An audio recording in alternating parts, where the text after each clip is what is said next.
দেখো, নমস্কার। এর আগে আমি সেলফ ব্র্যান্ডিংয়ের প্রয়োজনীয়তার কথা বলেছি। সেলফ ব্র্যান্ডিং কি সেটা বোঝাবার চেষ্টা করেছি। যারা সেই ক্লাসগুলো অ্যাটেন্ড করেছেন তারা তো ঠিক আছে, যারা আমার অনলাইনের ছোট্ট বক্তব্যটা শুনেছেন তাদেরকে অনেক ধন্যবাদ। আর যারা শোনেননি তাদেরকে বলবো ভিডিওটা এই ফেসবুক পেজে স্ক্রোল করে শুনে নেবেন।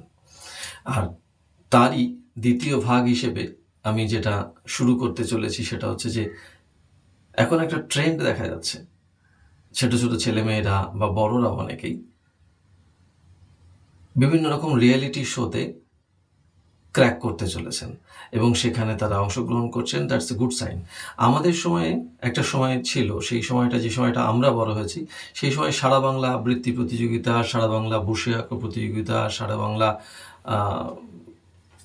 এই ধরনের কালচারাল কম্পিটিশনগুলো হতো এবং সেগুলো বছরের পর বছর হতো। যারা করতেন, যে সমস্ত সংস্থা তারা দায়িত্ব নিয়ে করতেন, অনেক জায়গায় দেখেছি 15 বছর 20 বছর, এবং তারা এখনও সেই ট্রেন্ডটা পালন করছেন।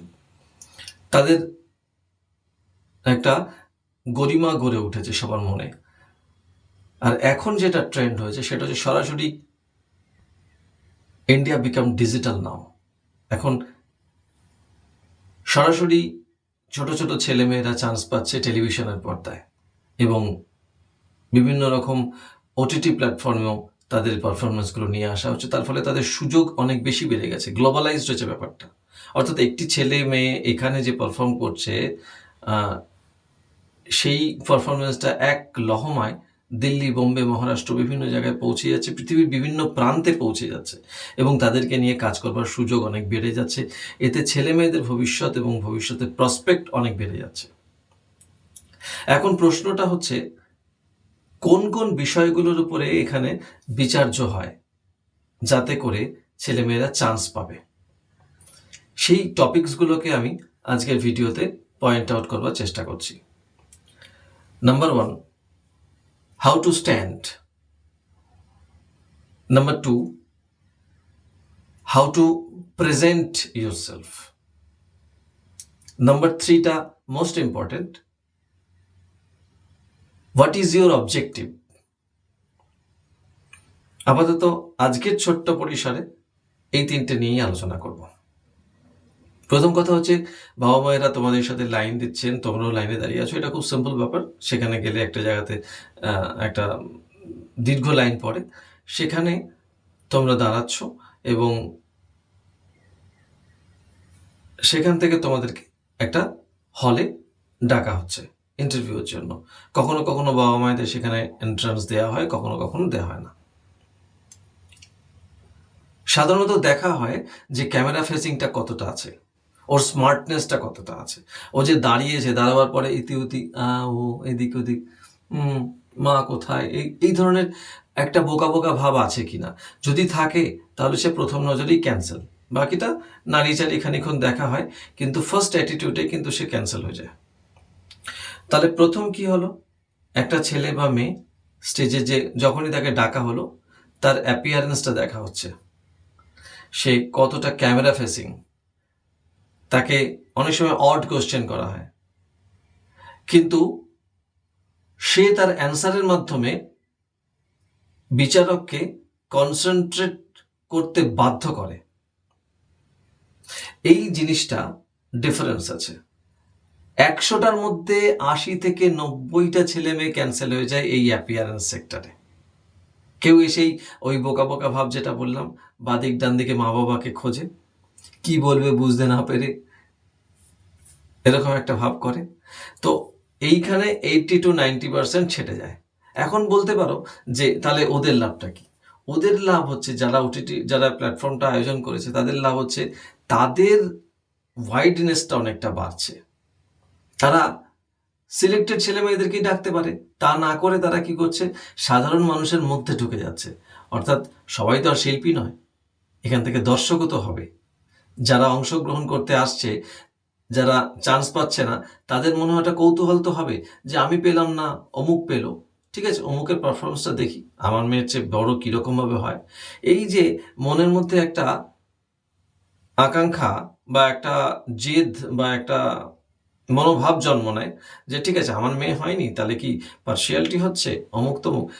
এই সমস্ত কিছু মিলে একটা দর্শক কিন্তু তৈরি হয়, অর্থাৎ একটা ওদের কমিউনিটি তৈরি হয়ে গেল। অমুক সংস্থা একটা আয়োজন করেছে, সেখানে হচ্ছে দলে দলে ছেলে মেয়ে আসছে, 5জন ছেলে মেয়ে হয়তো সোদপুর থেকে সিলেক্ট হলো, সেই কটাকেও পরের নেক্সট ধাপে নিয়ে গিয়ে ওরা কিন্তু বিভিন্ন রকমভাবে গ্রুমিং করে তার থেকেও সিলেক্টেড ছেলে মেয়ে বাঁচবে। এখন প্রশ্নটা হচ্ছে, তোমার দাঁড়িয়ে থাকার আদব কায়দা এটা খুব পারফেক্ট হওয়া উচিত।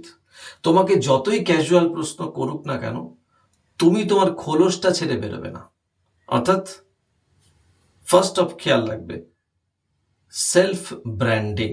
এখানেও কিন্তু একটা জিনিস ভীষণ important, self branding. Tata, Birla, Goenka এগুলো কিন্তু একদিনে তৈরি হয়নি। রিলায়েন্স, এই ব্র্যান্ডগুলোকে মানুষের মনে প্রতিষ্ঠা করতে কিন্তু এই কোম্পানিগুলোর মালিক যারা ছিলেন তারা হিমশিম খেয়েছেন, এবং তারা বিভিন্ন রকমভাবে বিভিন্ন বুদ্ধি করে করে মানুষের আস্থা অর্জন করেছেন। ঠিক তেমনই তোমার নাম যাই হতে পারে, তুমি যখন স্টেজে দাঁড়াবে তখন আরো 50টা লোক ভাবে না না একে অনেক জায়গাতে দেখেছি, এ কিন্তু খুব ভালো পারফর্ম করে। এই যে তোমার নিজের পরিচিতিটা তুমি তৈরি করেছো, এই পরিচিতিটাই হচ্ছে সেলফ ব্র্যান্ডিং। এটা কিভাবে তৈরি করা হয়? এটা ক্রমাগত ধারাবাহিক সুন্দর পারফরমেন্সের মধ্যে করা হয়। তাই আমি যখন বারবার ক্লাসে বলি যে ছেলে মেয়েরা যদি আবৃত্তিটাকে ভালো করে মুখস্থ না করে, তাহলে প্রথম দফায় তারা ওটার মধ্যে ইমোশন দিতে পারবে না। বাবা মায়েরা প্রথমে যেটা করবেন সেটা হচ্ছে সিরিয়াসলি ওকে প্রতিদিন 15 থেকে 20 বার এই অনুশীলনটা করাতে হবে, তারপরে তার মধ্যে প্রাণ দিতে হবে। তো ও যখন পারফর্ম করতে উঠবে, ওর মাথার মধ্যে তো কিছু থাকবে যেটা ও দেবে, what she wants to contribute, what they expect from him or her. এই দুটো জায়গাকে ম্যাচ করতে হবে। যারা জুরি বোর্ডে বসে আছেন তারা কি চান, আর দেখতে হবে আপনার ছেলে বা মেয়ের তনে কোন কোন তীর রয়েছে, অর্থাৎ তাদের পিছনে যে অস্ত্রগুলো রয়েছে সেই অস্ত্রগুলো কতটা দামি, কতটা আকর্ষণীয়, তার মধ্যে ম্যাটেরিয়াল, তার মধ্যে কন্টেন্ট কি দিয়েছি। শুধুমাত্র সেজে গুজে সুন্দর ড্রেস পরে কি দাঁড়ালেই তো হবে না, তার মধ্যে কন্টেন্ট ভ্যালু থাকতে হবে। সে যেভাবে দাঁড়াচ্ছে, প্রতিটি প্রশ্নের উত্তর দিচ্ছে, সেটা তাদের মন জয় করবার ব্যাপার আছে। তার মধ্যে ভ্যালুটাকে ইনপুট করে দিতে হবে। অর্থাৎ সে তাকে উঠেই জিজ্ঞাসা করা হলো তুমি কোথা থেকে আসছো, সে জায়গার নাম বলবে। আচ্ছা, তুমি জীবনে কি হতে চাও? একটি ছাত্রী কতদিন সে বলেছে যে আমি আইপিএস অফিসার হতে চাই। আচ্ছা, কেন আইপিএস অফিসার হতে চাও? সেই প্রশ্নটাতে সে একটুখানি এদিক ওদিক পারফেক্ট রিপ্লাইটা দিতে পারেনি। তার প্রশ্ন হওয়া উচিত ছিল, মানে আইপিএস অফিসার কেন হতে চাও, তার উত্তর হওয়া উচিত ছিল যে সমাজে এত অন্যায় অবিচার আমরা প্রত্যেক দিন খবরের কাগজে দেখছি, আমার ভালো লাগছে না। আমি চাই এই অন্যায়ের প্রতিবাদে আইনগতভাবে এই সমস্ত যারা আসামি, যারা অ্যান্টিসোশ্যাল, যারা সমাজ বিরোধী, তাদের সামনে একটা বাধা তৈরি করতে এবং সমাজকে অপরাধ মুক্ত করবার জন্য আমি সারা জীবন কাজ করতে চাই। এই যে ইন্সপিরেশন, এই যে ওর মধ্যে একটা অ্যাম্বিশন, এই অ্যাম্বিশনটাকেই কিন্তু পরবর্তীকালে মানুষ শুনতে চায়, দেখতে চায়, তাদের প্রতি আকর্ষণ বোধ করে, এবং এই অ্যাম্বিশনটাই কিন্তু আস্তে আস্তে আস্তে আস্তে ছেলেটিকে বা মেয়েটিকে অনেক ওপরের দিকে নিয়ে যায়। তার মধ্যে প্রথমে অ্যাম্বিশনটা ইনপুট করে দিতে হবে, তার সম্পূর্ণ যে সত্তাটা সেটাকে অনেকটা আকর্ষণীয় করে তুলতে হবে। তাই সব মিলিয়েই কিন্তু তোমাকে দেখতে চাই। শুধুমাত্র তোমার গান শুনেই কিন্তু মানুষ স্টেজ থেকে তোমাকে বের করে দেবে না, তারা তো যন্ত্রের মতন যাবে, অমুক একটা আবৃত্তি বলো, অমুক আবৃত্তি বলেই বেরিয়ে গেল। কিন্তু অমুকের অ্যাপিয়ারেন্সটা আছে, এটা মানুষ তো, এআই তো নয়। তাহলে মানুষ তোকে জানতে চায় যে আমি যে শিল্পীটাকে দেখছি সেই শিল্পীটা সে কে? আজকে অরিজিৎ সিং যখন আমরা দেখি এত জনপ্রিয়, কিসের জন্য? তার স্বভাবসুলভ ভঙ্গিতে সে কিন্তু মানুষের হৃদয় জয় করে নিয়েছে। এমন নয় যে অরিজিৎ সিং এর মতন গান গাইতে আর কেউ পারে না, খুব মাইনটলি শুনবেন। এমন নয় যে অরিজিৎ সিং এর মতন গান গাইতে আর কেউ পারে না, পারে, কিন্তু ওই যে কজনা তোমার মতন গাইতে জানে, নয়নে কাজল সে তো সবাই পড়ে, কিন্তু কজনা তোমার মতো চাইতে জানে। একটা গান আমরা কুমার শানুর গলায় শুনি, তারপর সেই গানটা কোটি কোটি ছেলে মেয়ে গায়, কিন্তু বারবার মনে হয় না যে এটা কুমার শানুই ভালো গেয়েছে। বারবার মনে হয় না যে এই গানটা তার কাছেই শুনি। কেন? এটাই তো সেলফ ব্র্যান্ডিং। কোথাও কোথাও কোথাও কোথাও তিনি কিছু একটা করেছেন। তা কি করেছেন? গানটার মধ্যে প্রাণ ঢেলেছেন কিভাবে, কিভাবে তার গলাটাকে ম্যাচ করে দিয়েছেন গানের ইমোশনের সাথে।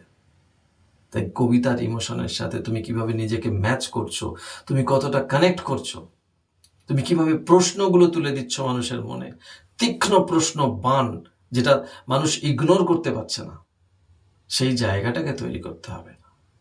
এই পার্টটা হচ্ছে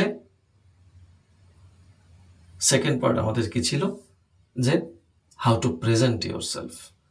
এই প্রেজেন্ট ইউর সেলফ বলতে বলতে এবার আমি হোয়াট ইজ ইউর অবজেক্টিভে ঢুকে পড়েছি। এই প্রেজেন্ট ব্যাপারটা আমি আশা করি বোঝাতে পারলাম। প্রথমে স্ট্যান্ডিং, আপনি ঢুকলেন, আপনার অ্যাপিয়ারেন্স, এরপর শুরু হলো প্রেজেন্ট, অর্থাৎ এবার তুমি নিজেকে প্রেজেন্ট করছো, তোমাকে যে যে প্রশ্নগুলো করাচ্ছে সেই প্রশ্নগুলো খুব সিরিয়াসলি উত্তর দিচ্ছ। থার্ড পার্টে কি হচ্ছে? What is your objective. অবজেক্টিভটা কি? তুমি এসছো কি করতে? তোমার কন্টেন্টটাকে পরিবেশন করতে। তো এই হতে পারে হয়তো যে সময় করলো সেই সময় ছোট্ট একটা মাইক্রোফোনের প্রবলেম হলো, হতে পারে তোমার কনসেন্ট্রেশন ব্রেক হয়ে গেল, হয়তো হলের মধ্যে কেউ একজন বাচ্চা একটু এমন কিছু করলো, হট করে সবার নজর তার দিকে চলে গেল, তাহলে তোমার পারফরমেন্স থেকে তুমি কিন্তু বেরিয়ে যাবে না। তুমি স্ট্রংলি ঠিক সময় শুরু করবে এবং ঠিক সময় শেষ করবে। এটা অনেক বেশি গুরুত্বপূর্ণ, এবং খুব টাইট পারফরমেন্স করবে, যেখানে মনে হবে তুমি প্রত্যেকটা শব্দ যখন উচ্চারণ করছো তোমার হৃদয়ের অন্তঃস্থল থেকে উঠে আসছে।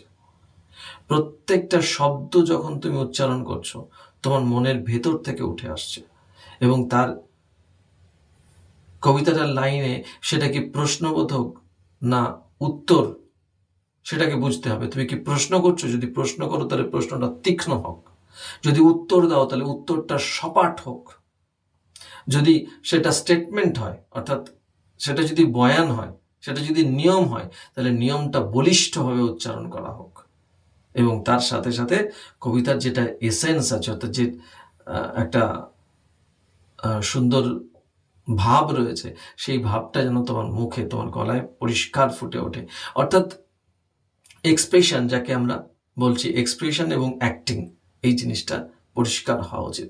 দেখো, কবিতা উচ্চারণের সময়, আবৃত্তি করবার সময় কোনো নোটেশন তো দেওয়া হয় না, নোটেশন নেই, আবৃত্তির কোনো নোটেশন হয় না, ওভাবে গুলে খাওয়ানো যায় না। গানেও তো নোটেশন হয়, কিন্তু গানের নোটেশনে ওই যে বললাম কজন কুমার শানু হতে পারে, তার মধ্যেও কুমার শানু বা অরিজিৎ সিং এর মতন শিল্পীরা তাদের কাজটা করে যান, কিন্তু ওই নোটেশনে অন্য কেউ গাইছে, সে কিন্তু ওরকম পারফেক্ট গাইতে পারছে না, যেটা মানুষের মনে একদম পরিষ্কার বসে যাচ্ছে। তার জন্য অনুশীলন দরকার, ভাবনা চিন্তা দরকার, নিজেকে কানেক্ট করতে হবে। এই যে ছোট বয়সে বাচ্চাদেরকে নিয়ে মায়েরা বাবারা অনেক বেশি